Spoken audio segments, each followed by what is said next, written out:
Hey everyone, John here. So I just got finished watching the new Nickelodeon original TV movie, Bixler High, Private Eye. Have trouble remembering the title, but I got my notes here. It's kind of a weird title. So this is the newest Nickelodeon original TV movie, starring Jace Norman of Henry Danger, and he plays a kid who's named Xander. Now Xander is a kid who's a private eye. He's taken it upon himself to try to work on this case where months before his dad had gone missing. Something happened, he's not sure what. The police have been trying to figure out, but he kind of feels them as, they're kind of useless, they're not getting anywhere. So he's taking it upon himself, skipping school and all that. So basically, as a way to try to straighten him out, his mother decides to ship him off not too far away to live with his grandfather, played by Ed Begley Jr., who is pretty decent in the movie. He's like the only other than Jace Norman, he's the only actor in here I've ever seen before, and he's pretty decent. Probably the best thing about the movie is his performance. He has sort of a charisma, sort of a cool old guyness to him. He's pretty solid.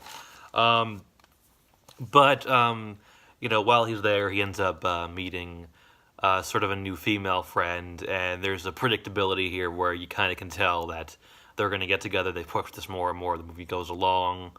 They sort of end up at first competing with each other in science class. Apparently this kid Xander is very good at science. And basically, he ends up using his detective skills to help her. She's a journalist for the school newspaper, helps her, with the stories. And then she kind of ends up using her skills to kind of help him try to find his dad. And, it's a comedy film, which is one that, well, didn't really find that be that funny, to be honest. There's a couple lines here and there, there's like two lines that made me laugh hard, a couple towards the end that made me chuckle a little. But most part, it's not a very funny film. I would say that I disliked this film overall. It's not awful. I might even hesitate to call it full-blown bad, but it's definitely, I'd say, mediocre at best. You get kind of a number of cliche lines thrown over the film, like these kind of cliches that you've seen so many times before, but that kind of make you roll your eyes a bit. Or at one point early in the movie, Xander says the line, "So long, suckers," like, really? Like, that's been around for such a long time. Like, at least as far back in the 90s, probably way longer than that. I remember hearing that on, the Rugrats and stuff like that. At one point, he says the line, "I work alone," which is a bit of a cliche, and I don't know, maybe they're doing it somewhat ironically, but yeah, just sort of a cliche thing, and it ends up eventually kind of getting into this whole message about trusting other people and, working alone isn't always the best thing and something like that, which is done okay. I would say, if anything, other than Ed Begley Jr.'s performance, the strongest thing here about the film is that the story is actually kind of okay. It definitely has elements of predictability. He's going to end up getting together with this girl, Kenzie. They do at the end, of course, spoilers. But as far as, the actual kind of mystery element of the story of trying to find the dad, it's actually done somewhat competently, to the point where you kind of I didn't necessarily know where it was going to go, and as far as I can tell, it's going to make sense. There definitely are kind of moments in the story where you basically, there's things that kind of make sense. Characters act in a certain way that doesn't make sense, but I don't know. It's actually surprisingly at times somewhat well told and has a bit of a level of cleverness to it. There's a lot of kind of, like I said, the comedy is definitely a weaker aspect. It's not consistently groan-worthy or anything like that, but like I said, not a ton of laughs. There's this one joke where the main character, when his mom is taking him over to live with his grandfather, he sees a place called a video store. He's like, "What's a video store?" Like, come on, you gotta know what a video store is. I don't care if you're a kid living today. I mean, he's a teenager. He may have he could have had video stores around when he was a very young kid. He's not that freaking old. I mean, that's just kind of one of those forced millennials kind of jokes that doesn't always work. We get one cliche kind of joke where he gets to the new school, he puts up his bike, and then he ends up knocking down a bunch of bikes like a domino effect. That old cliche. I'm laughing more at the cliche-ness of it, not the joke itself, by the way. So there's you get some kind of a handful of kind of toilet type humor here, which isn't totally necessary, and kind of just feel like it's kind of thrown in there to make the little kids laugh, which is whatever. I mean, the movie's probably fine for kids.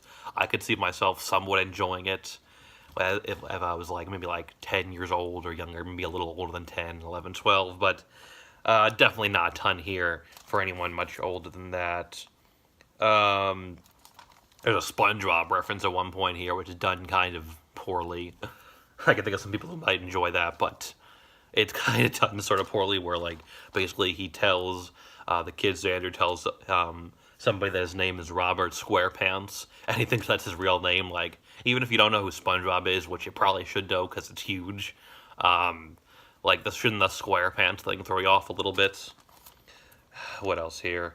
Yeah, there's a handful of funny jokes throughout, but nothing really too. There's this one joke that they kind of use over and over where he's like having a conversation with somebody trying to figure something out, and then suddenly he figures it out and he says genius, and they think they're talking about him at first, and he's like, no, I meant me. They do it a couple times. A little later in the movie, they do vary it a little bit, but mostly, at least like the first like 3 times, like the first 2 times, it is like the exact same joke twice, so I predicted it. And they vary it a little bit later, just like a little bit, but it's still pretty much the same joke for the most part used again. Wasn't even that funny the first time.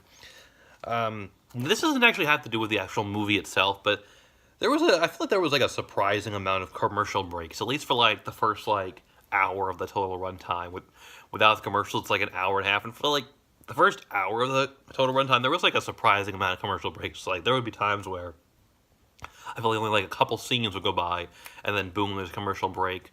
And then, longer period of time will go by, you get a commercial break, stuff like that. There's a few other dumb things here and there, like they don't make a ton of sense. Like, at one point, somebody sprays the kid Xander with something, his grandfather's gardening hose in his house, which he said is basically like a fire hose, like, and she just sprays him with it, and it's like those things will like rip your skin off. Those are pretty freaking strong. There's definitely times in the story where you can kind of tell like where things are going to go to certain points, but like I said, it actually does not too bad job with that whole aspect. At one point, I'm pretty sure they make a Trump joke, which felt kind of forced, where when they reveal who the villain is, which I didn't expect, by the way, he says the line, "I'm going to make this town great again." Like, I mean, I'm not against Trump jokes in general. Felt a little forced and a little bit kind of like, how do you do, fellow humans, sort of thing. There's another thing later in the movie where there's 2 scenes where they, 2 different characters let a small child who's like 10 years old, they say at one point, drive a car.